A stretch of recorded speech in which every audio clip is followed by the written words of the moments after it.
Por eso la Escritura habla de que al estar o al entrar ya, hermanos, en la eternidad, es necesario que seamos perfeccionados. Y eso lo hará el Señor para que en ese lugar realmente nuestras alabanzas lleven todo lo que se necesita para, hermanos, adorar, glorificar a nuestro Señor Jesucristo, adorar al que está en el trono, como lo hacen, hermanos, los querubines que día y noche le adoran y le glorifican diciendo: Santo, Santo, Santo es el Señor Dios Todopoderoso. Sin embargo, es necesario que mientras estemos en este cuerpo y estemos congregarnos, hagamos el esfuerzo de que lo que sale realmente de nuestras bocas, de nuestros corazones, vaya, hermanos, acompañado de la vida que Dios espera de cada uno de nosotros. Por lo menos esforzarse, y no como una necesidad, como en la oración, donde le oramos porque tenemos necesidades o porque estamos enfermos. Y la alabanza ya pareciera ser también de que buscamos abrir los cielos con la alabanza, pero que venga algo, que venga, hermanos, ayudarnos, sino que realmente eso cambie. Y precisamente hoy que vamos a entrar en el estudio de esta segunda epístola del apóstol Pedro, quiera Dios pues nos ayude, hermanos, realmente a acercarnos más y esforzarnos más, que lo que cantamos vaya acompañado de lo que pensamos, de lo que hay en nuestros corazones, de nuestra vida diaria. Amén. Vamos a ponernos de pie y vamos a orar para que Dios, hermanos, en este nuevo estudio de esta segunda epístola del apóstol Pedro, Él revele, hermanos, opera en nuestros corazones, y que nuestros pensamientos sean renovados a través de su palabra. Amén. Así que levantamos nuestras manos y oramos. Bendito Padre que estás en los cielos, gracias por tu misericordia al permitir una vez más abrir tu palabra para que tú nos hables, para que tú descubras ese misterio de tu palabra, de tu conocimiento en nuestras mentes, en nuestros corazones. Que todos podamos ser edificados y motivados a honrarte, a servirte como es debido, Señor. Mientras tu palabra es dada, sana al que está enfermo, da victoria al que está luchando, fortalece al débil, levanta al caído y envía salvación y vida eterna. En el nombre de Jesucristo. Amén. Gloria a Dios. Segunda de Pedro,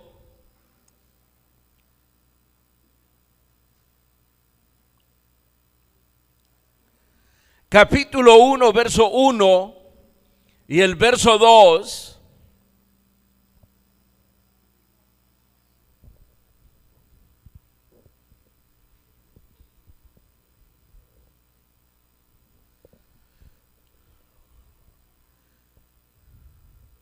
Segunda de Pedro, capítulo 1, verso 1 y 2, dice la palabra del Señor: Simón Pedro, siervo y apóstol de Jesucristo, a los que habéis alcanzado por la justicia de nuestro Dios y Salvador Jesucristo, una fe igualmente preciosa que la nuestra. Gracia y paz os sean multiplicadas en el conocimiento de Dios y de nuestro Señor Jesús. Amén. Gloria a Dios. Pueden sentarse, hermanos.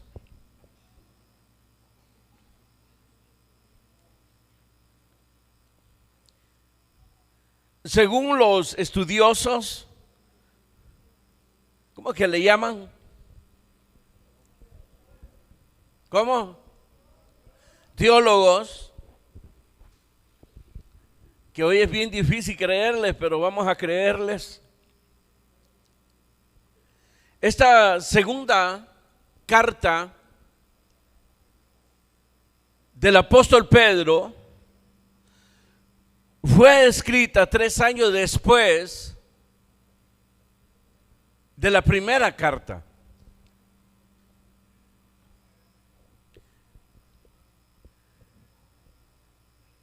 Y debemos de recordar que en su primera carta fue, hermanos, para motivar y fortalecer la fe de los creyentes, así como también consolarlos con la verdad de Dios debido a la persecución que estaban sufriendo. Ahora en esta segunda carta es para advertirles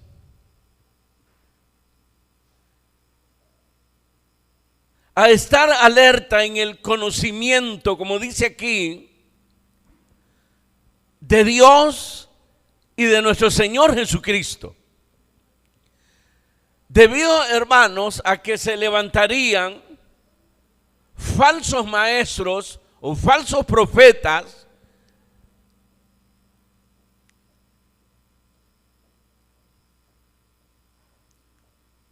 y que por ende, hermanos, aparecerían, hermanos, un sinnúmero de herejías. Es decir, queridos hermanos, que la primera carta fue para que, hermanos, la iglesia se afirmara de mente, corazón, espíritu, alma, porque necesitaban a causa de la persecución,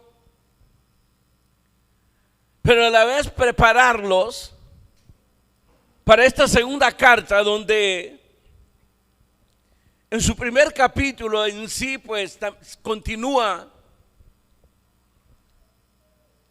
fortaleciendo con las verdades de Dios, pero luego en el capítulo 2 en adelante, entonces comienzan las advertencias sobre la aparición de la apostasía.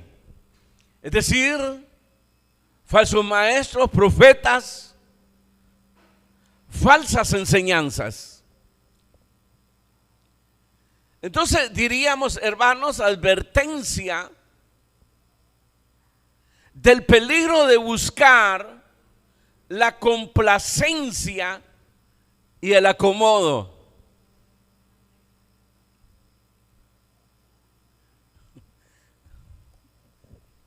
Imagínense que pareciera ser que no concuerda eso, pero si usted mira, hermanos, lo atractivo que es la apostasía, de estos tiempos, entonces notarán, hermanos, que esa apostasía está acondicionada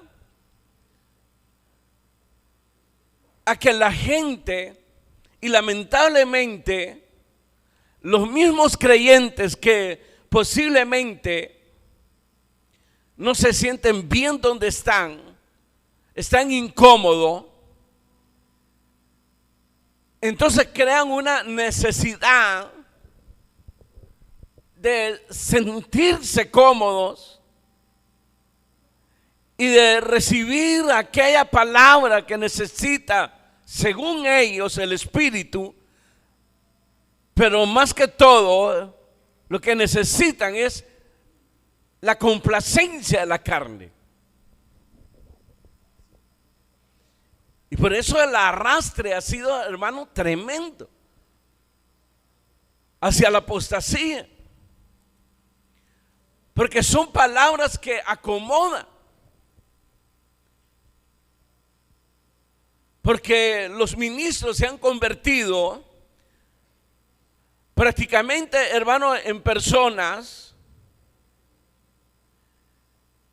que traen, hermanos,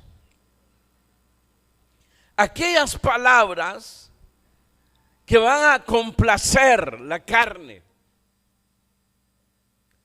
Dice la Escritura que muchos querrán escuchar, ahí que dice comezón de oír.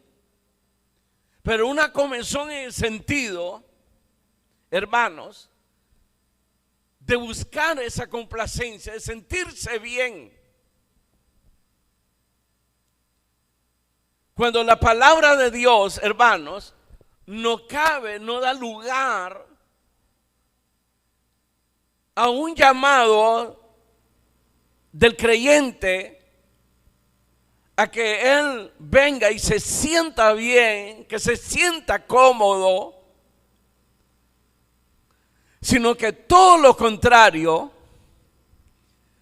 es llamado, hermanos, a comportarse como un soldado. Un soldado que tiene que alistarse para la batalla. Un soldado que tiene que librar grandes batallas. Como se le dijo, hermanos, a Timoteo, cuando le dice sufre penalidades como buen soldado de Cristo. Porque este joven ministro estaba sufriendo no solamente lo que era la persecución, la hostilidad de afuera, sino también la hostilidad adentro de los mismos hermanos, porque están menospreciando, hermano, su juventud.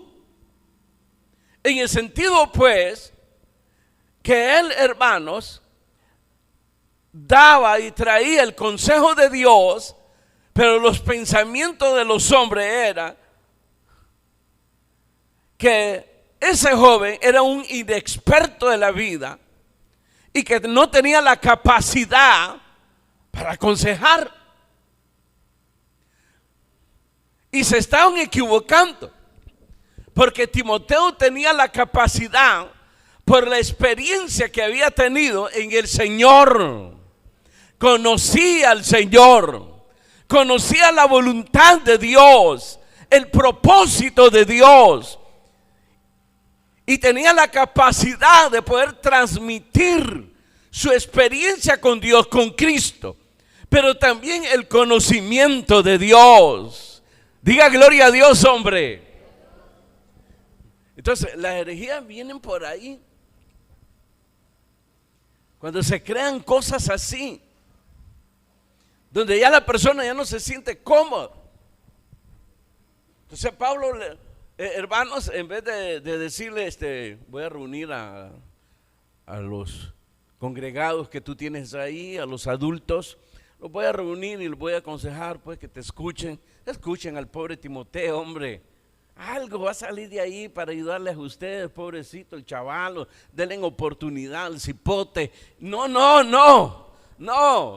Y no sé si Timoteo esperaba ese respaldazo del apóstol Pablo de que llegara o enviara una carta a los mayores para que, hermanos, no menospreciaran su juventud, sino que le dice: mira, Timoteito, ya eres un ministro de Dios, compórtate como soldado, aprende a sufrir penalidades como un buen soldado de Cristo. Y lo que tienes de tu juventud, sé ejemplo. Deja de estar cuidando tu cuerpo. El ejercicio corporal no sirve para nada. De todos modos, los gusanos te van a hartar todo. Ejercítate en la piedad. Acuérdense que Timoteo era, hermanos, de nacionalidad, no sé si decirlo así, griega. Era griego. Era un gentil convertido. Posiblemente sus padres eran hermanos judíos, pero él había nacido en Grecia. Entonces tenía ciertas costumbres, y una de las costumbres era precisamente el ejercicio corporal, el cuidar el cuerpo. Ahora eso lo enseñan, hermanos, precisamente en la iglesia, que como el cuerpo es el templo del Espíritu Santo, entonces hay que cuidar el cuerpo. Pero se refieren a ello, pues, mantener una figura. Entonces es una, hermano, Pablo le llamó a esto disolución. Como es una combinación de verdades con no verdades de la palabra de Dios. Y lo que sale al final es una herejía.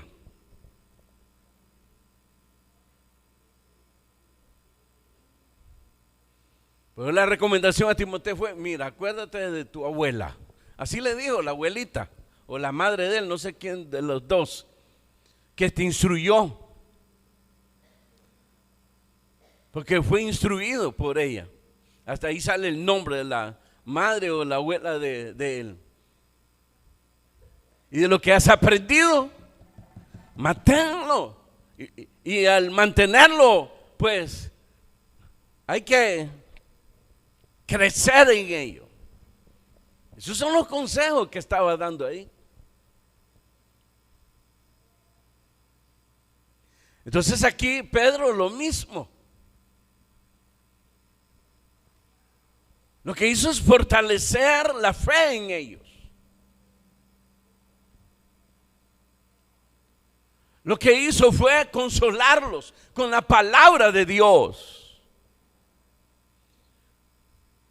Pero también les dio doctrina para que se fortaleciera el alma, la fe de ellos. Que se alimentaran de la palabra, del conocimiento de Dios. Y aquí, hermano, para entrar a esa advertencia, entonces les habla una vez más cuando le dice: gracia y paz os sean multiplicadas. Es decir, Dios siempre estará ahí fortaleciéndolos. Ustedes crezcan en la gracia, crezcan en esa reconciliación, en esa armonía. Háganlo en el conocimiento de Dios y de nuestro Señor Jesús. Vuelve a tocar otra vez el conocimiento. Es importantísimo para que cuando, hermano, aparezca la herejía o los falsos profetas, entonces usted pueda tener, hermano, como una defensa y no ser engañado ni arrastrado a la herejía. Pero tenemos una cristiandad de un siglo que se está apresurando, hermanos, hacia el final y hacia el retorno de Jesucristo a la tierra. Pero es una cristiandad que se ha dado el lujo de dormirse. ¿No se ha fijado una iglesia dormida completamente? Tienen la verdad de Dios, tienen el conocimiento de la verdad de Dios, la fe la mantienen, pero están dormidos,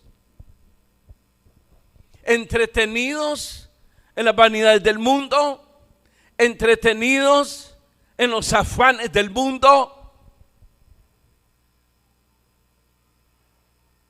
de tal manera que han perdido la dirección, no están en el camino, y si están en el camino como que van cojeando, y lo cojo que dice, hace que la persona se salga del camino. Por eso es importante esta epístola, la segunda carta de Pedro, porque habla de la necesidad de conocer el propósito, la voluntad de Dios, y luego entonces habla de la apostasía,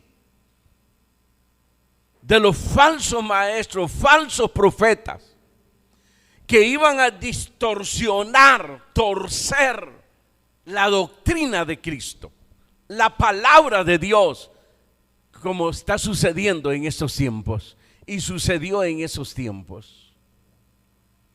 Usted sabe que en el segundo siglo, hermano, la apostasía fue tremendísima. Y terminó, hermano, en Roma, con una iglesia, hermanos, ajena a todas las cosas de Dios, y que había absorbido toda la idolatría y las abominaciones de los pueblos. Así terminó. Pero gracias a Dios, siempre Dios, hermanos, se dejaba un pueblo ahí. Hoy se conocen, hermanos, de las iglesias esas que a escondidas se reunían, catacumbas. Han encontrado cuevas donde, hermanos, se podían reunir los hermanos que no habían sido, hermanos, arrastrados en las herejías, sino que se mantuvieron fieles, escondidos, pero fieles ahí. No había, hermanos, permiso para una predicación libre,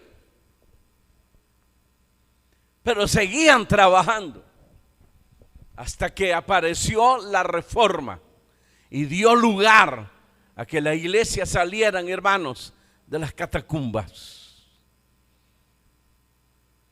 y comenzaran los avivamientos hasta el día de hoy. Diga gloria a Dios.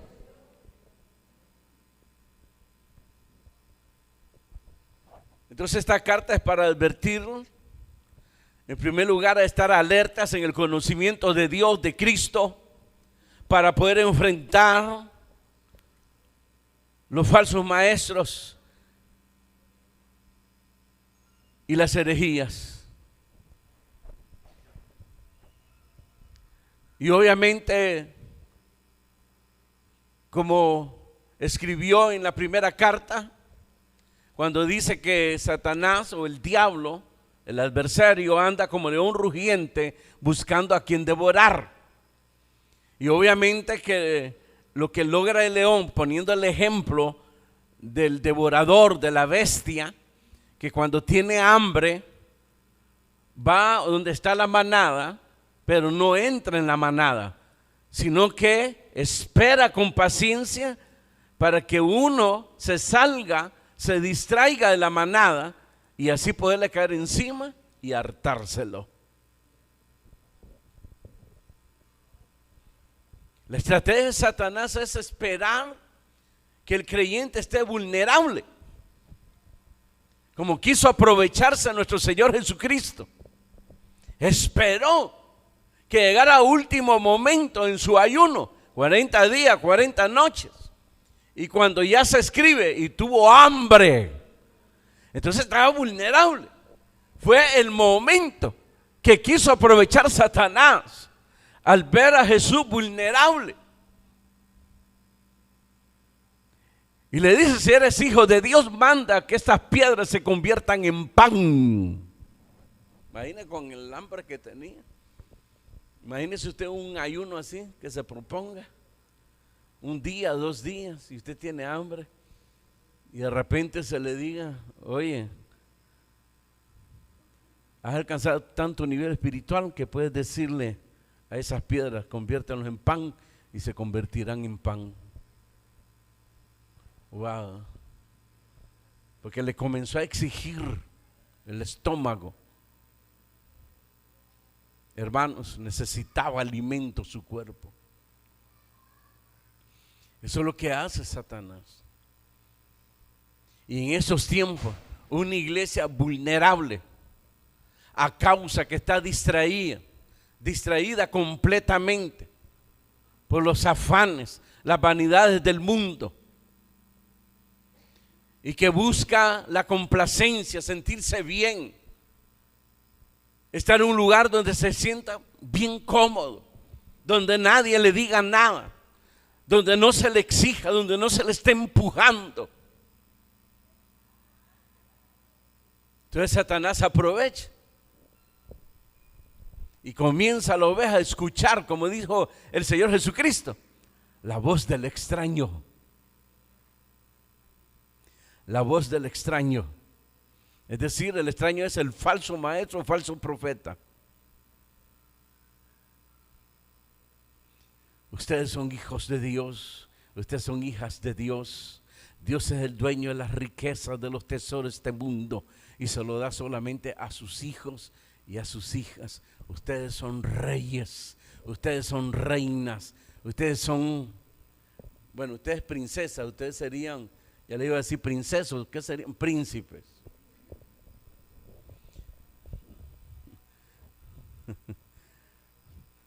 Por eso el Señor en el Antiguo Testamento nos advirtió de los encantadores. ¿Usted sabe lo que es un encantador? Tenemos la imagen del que, hermanos, hace levantar la serpiente con hermanos, al sonido de una flauta, con una armonía tremenda. Es un ejemplo. Se dice, hermanos, que las serpientes no tienen oído, no oyen, sino que se dejan ir por, ¿cómo se le llamaría? Por la nariz. En el caso de ellas, sacan la lengua y perciben. Pero como conocemos lo que es un encantador de esa forma, por eso les pongo el ejemplo de ese encantador. Y estos se han levantado, falsos maestros, como encantadores, ¿verdad? Con palabras, con lisonjas.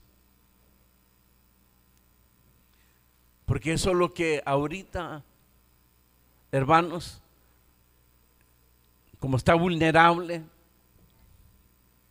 porque en vez de enfocarse en honrar y servir a Dios, fue distraído porque la vieron mal, lo vieron mal, o porque el otro habló mal de él o de ella. Entonces están distraídos en pleitos que no llevan a nada, sino solamente a destruir la relación con Dios. Entonces son fáciles ser distraídos. Otro anda perdido, se le acerca y le dice: no hay amor en esta iglesia, y escucha la voz del encantador, ¿verdad? Que destila de él amor, amor. Aquí todo es amor, y reciban de mí, ya casi como el que acaba de fallecer. ¿Ah? Cuidado, es importante el conocimiento de Dios, de Jesucristo, es decir, la voluntad de Dios, el propósito de Dios. Aquí está diseñado la vida del cristiano, diseñada la obra de Dios. Una vez que conocimos y fuimos rescatados por Cristo, hemos recibido un llamamiento, tenemos una vocación en la cual debiéramos estar todos enfocados en nuestra vocación y perfeccionarnos cada día, cada día.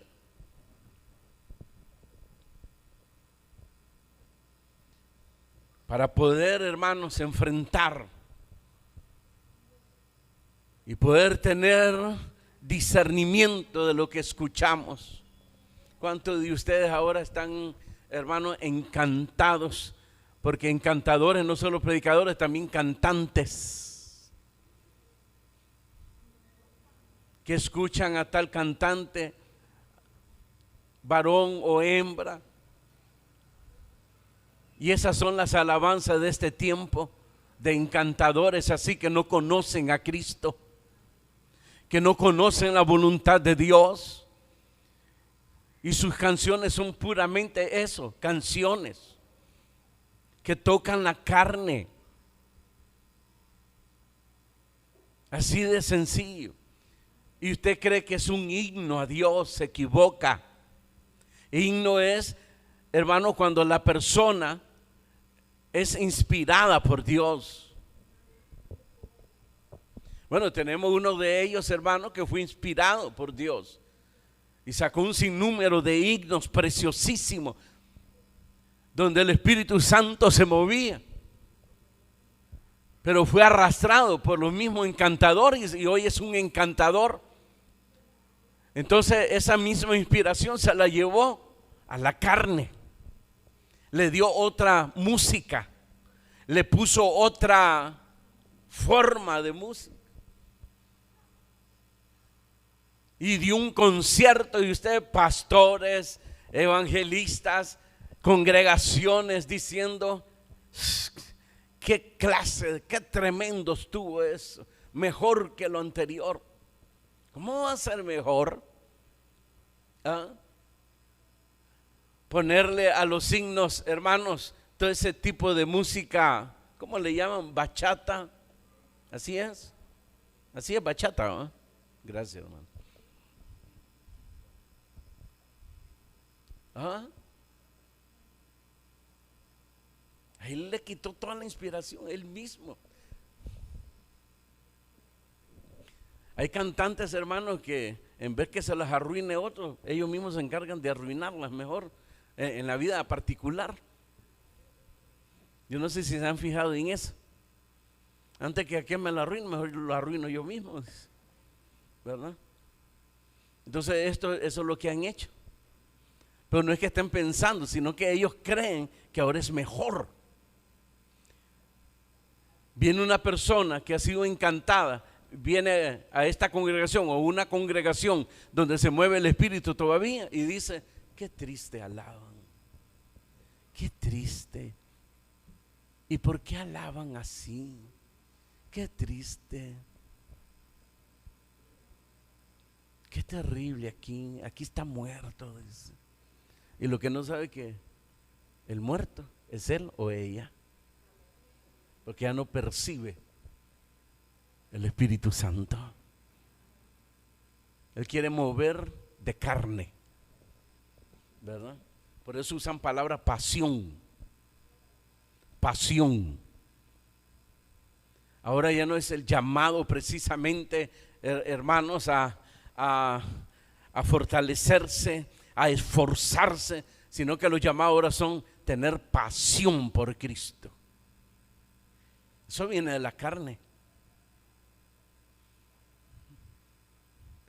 ¿De dónde vienen las guerras? Dice Pablo: de vuestras pasiones.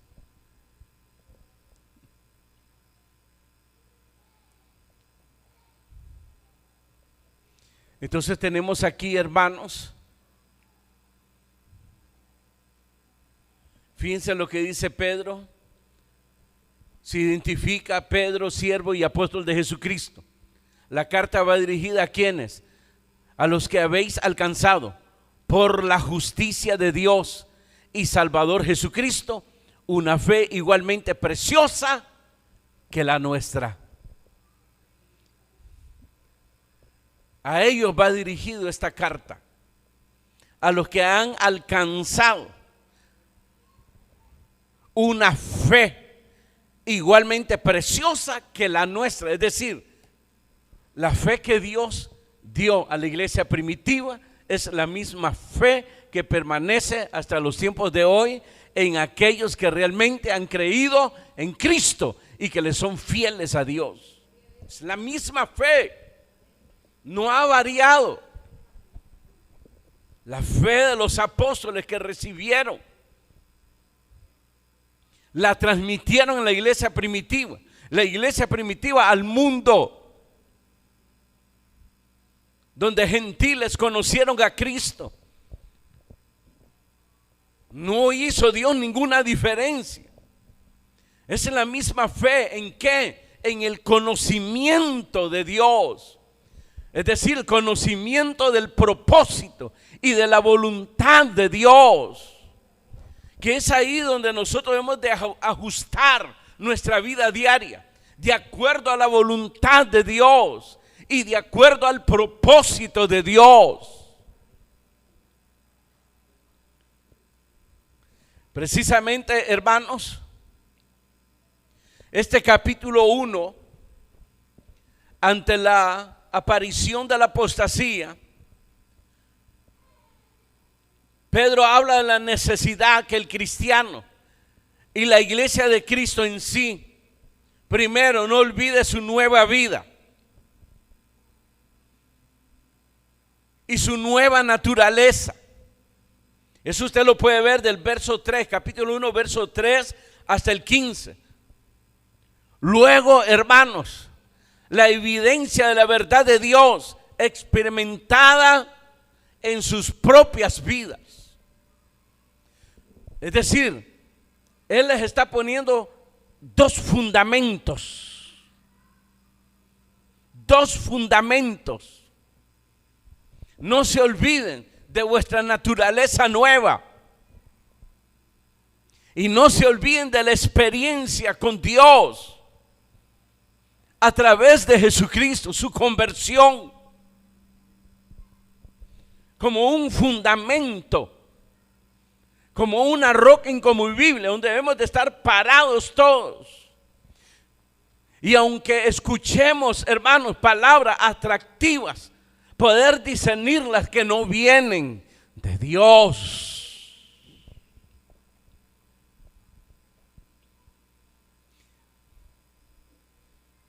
Ese es el fundamento que les está poniendo ahí. Y todo esto se alcanza a través del conocimiento.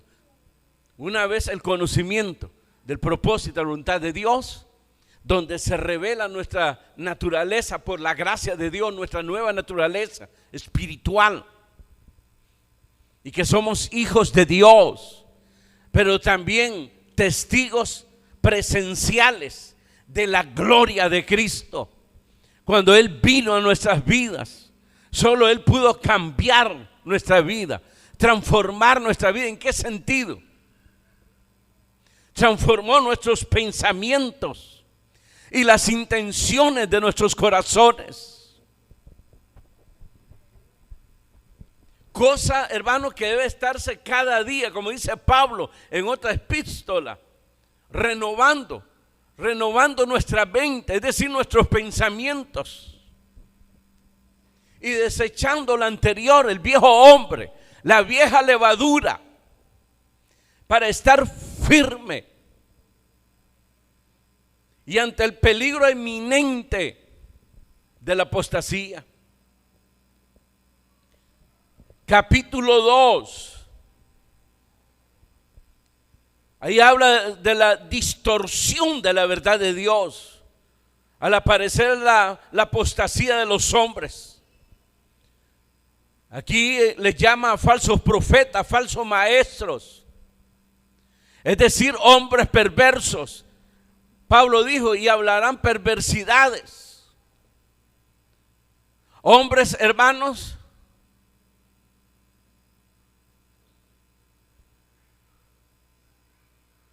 que quieren pensar y hacer lo que ellos quieren. Y por eso usted va a ver una distorsión de la doctrina de Cristo, de la verdad de Dios, pero increíble. Yo fui al infierno, Dios me dio esa visión y me llevó al infierno. Y terrible ahí. Y el otro apóstol impactó a los oyentes. Y comienza. Queridos hermanos, Un día el Señor me tomó, y al igual fue Felipe que fue trasladado al desierto. Felipe, ¿no? Y igual que Felipe, que fue tomado y llevado al desierto, así el Señor me tomó y me llevó al infierno. Vi cosas terribles, pero el Señor ahí me dio la autoridad y la orden para matar a Satanás.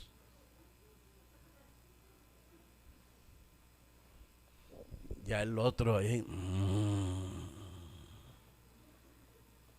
¿qué inventar? O sea, la cosa es impactar, ¿verdad? Atraer la atención, impactar para atraer la atención.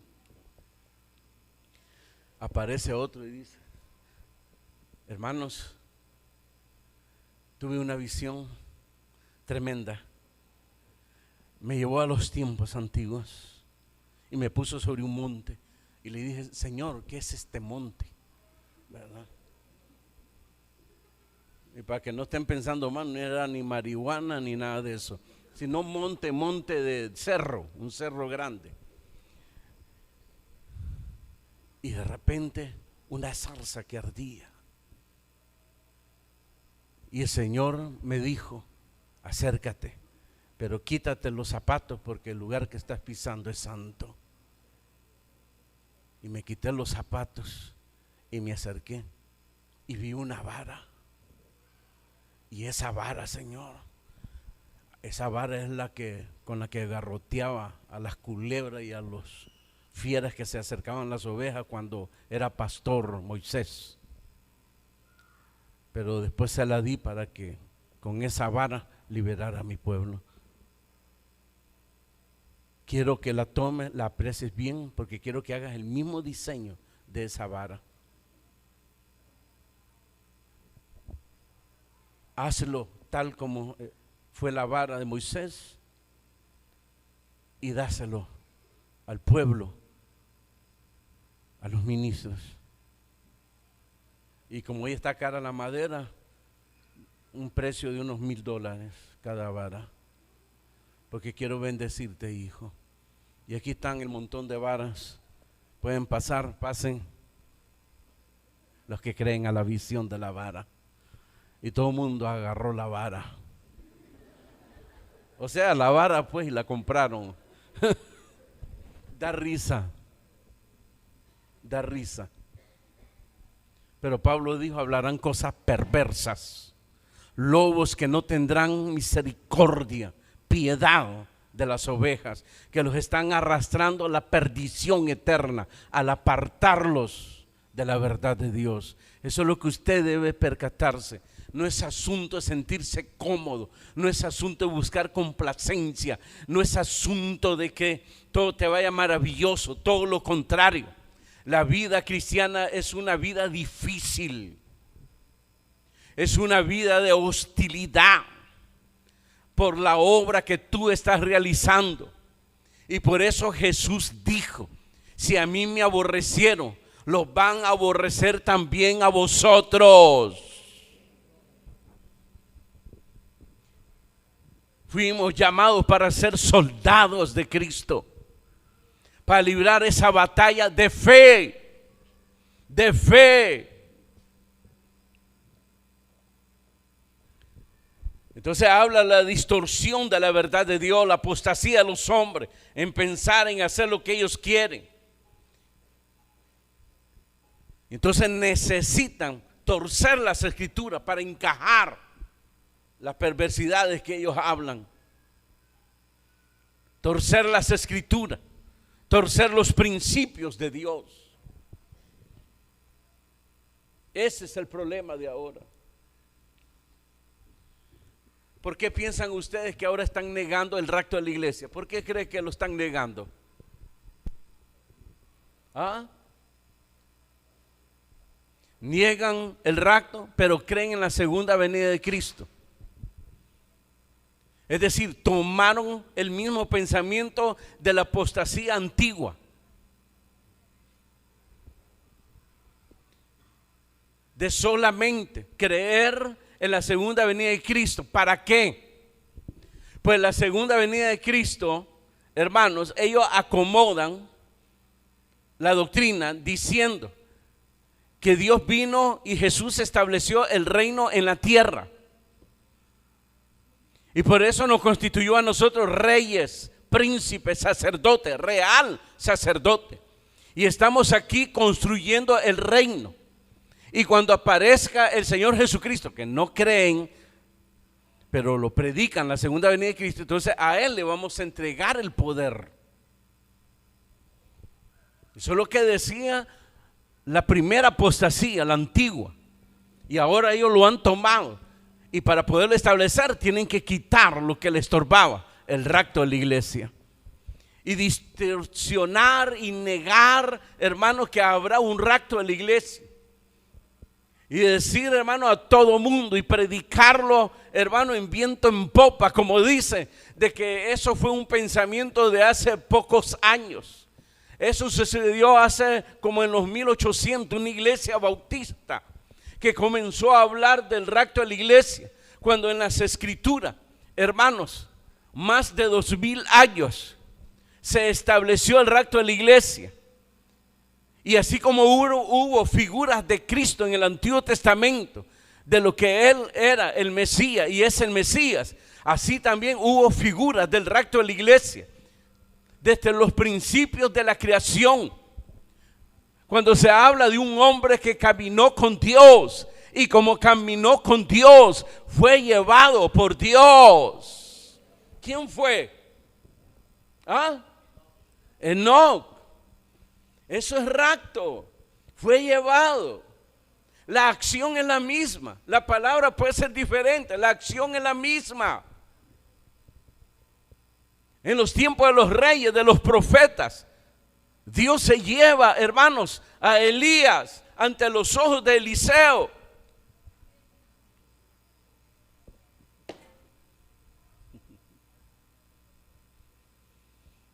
Y hay más figura ahí. Cuando fue casado José con una egipcia, antes que viniese, hermanos, lo que se iba a dar, el hambre en la tierra,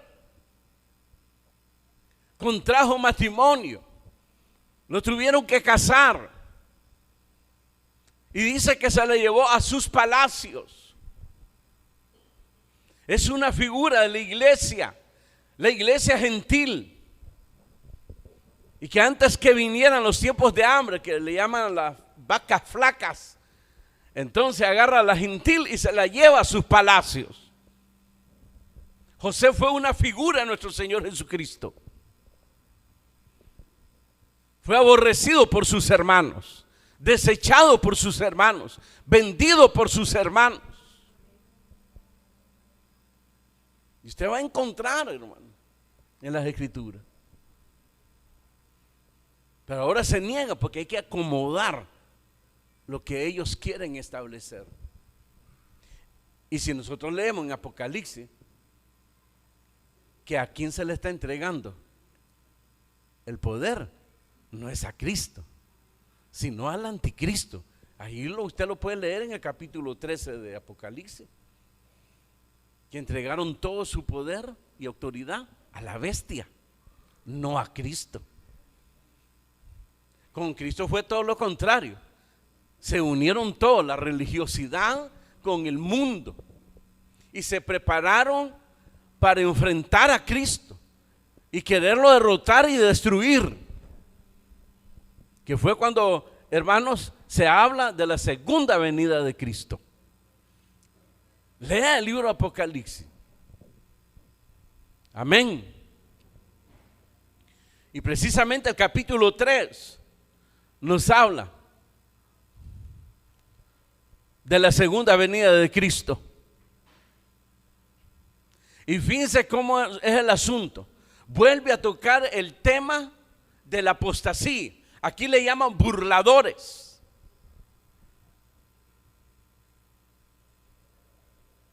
Y esto concuerda con lo del apóstol Pablo, cuando dice que algo le detiene y que es necesario que aparezca primero la apostasía y después viene el Señor.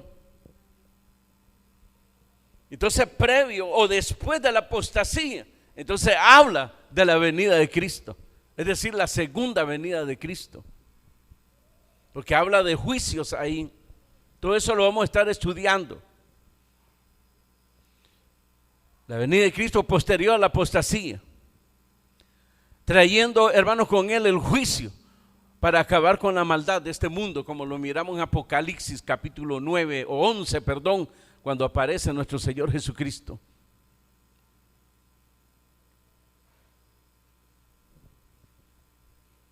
Entonces lo que tenemos aquí, hermanos, es una doctrina de la cual nosotros debemos de tener conocimiento. Aquí nos está hablando del futuro, cosa que ellos no habían visto, pero hablaron de estas cosas como las que estamos viendo nosotros ahora. Y fíjense qué tremendo lo que dice Pedro en el capítulo 3, verso 15, léalo conmigo. Fíjense lo que dice: tened entendido que la paciencia de nuestro Señor es para salvación, como también nuestro amado hermano Pablo, según la sabiduría que le ha sido dada, os ha escrito, casi en todas sus epístolas, hablando de ellas, de estas cosas, entre las cuales hay algunas difíciles de entender, los cuales los indoctos e inconstantes tuercen, como también las otras escrituras, para su propia perdición.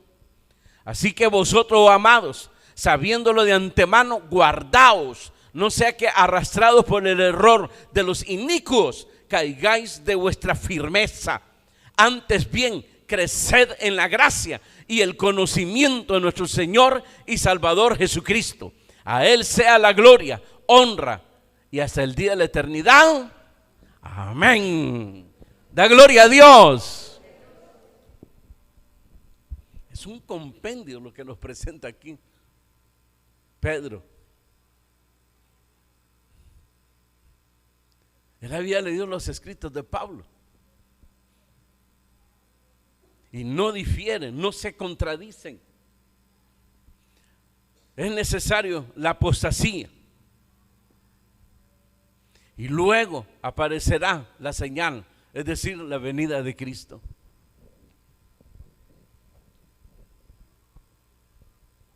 Y yo creo en la palabra de Dios y le creo a Dios.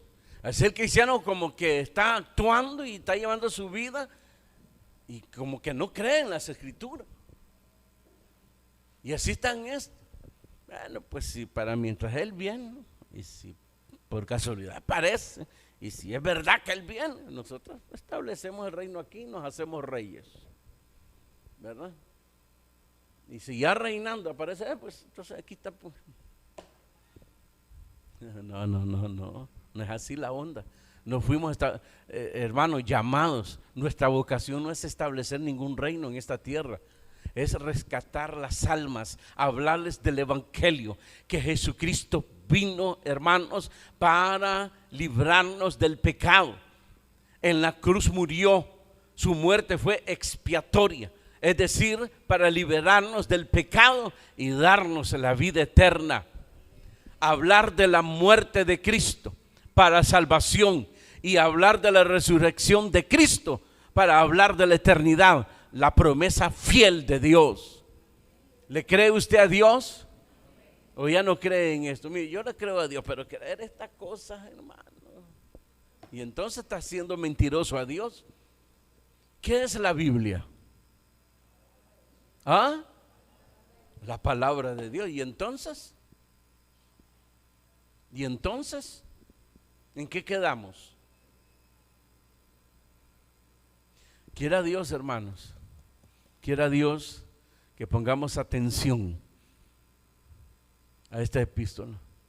Y si Dios permite que la estemos estudiando, es corto, pero su contenido es grande, para que nosotros estemos preparados, para que nosotros estemos consolidados en la fe mediante el conocimiento de Dios.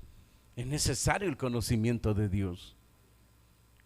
Conocer de Él, ¿qué? Su voluntad y su propósito, para así llevar la vida de acuerdo al diseño que Él nos muestra en las Escrituras, para que le seamos útiles, para que seamos instrumentos de justicia en sus manos. Para eso.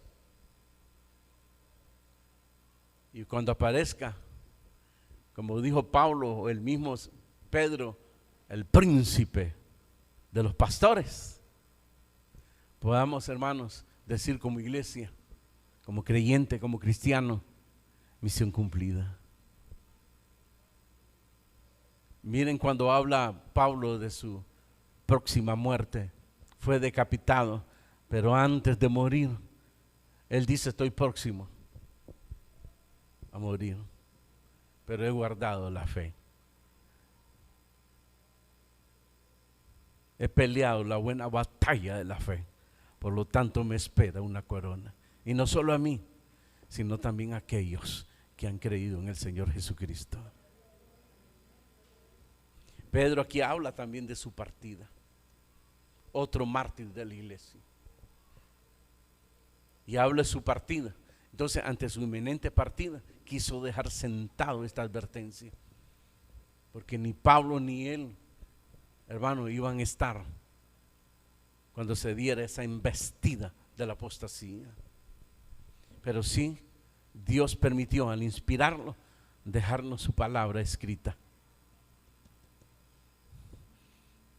para que nosotros estemos firmes hasta el final.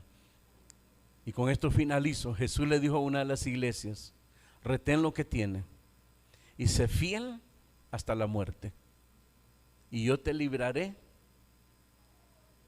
de la hora que le viene a este mundo. Estaba hablando, hermanos, que nos iba a apartar de esta prueba que le viene al mundo, juicios, que se iba a levantar el hombre pecado, el anticristo, y que se iba a dar una de las persecuciones más terribles, incomparables a las que se han dado anteriormente. Pero Él nos va a librar de ello. Estamos entrando. La noche es larga, decía Pablo, larga, pero se acerca el amanecer, la aurora. Se acerca el sol, está a punto de levantarse nuestro Señor Jesucristo. Amén. Cierre sus ojos.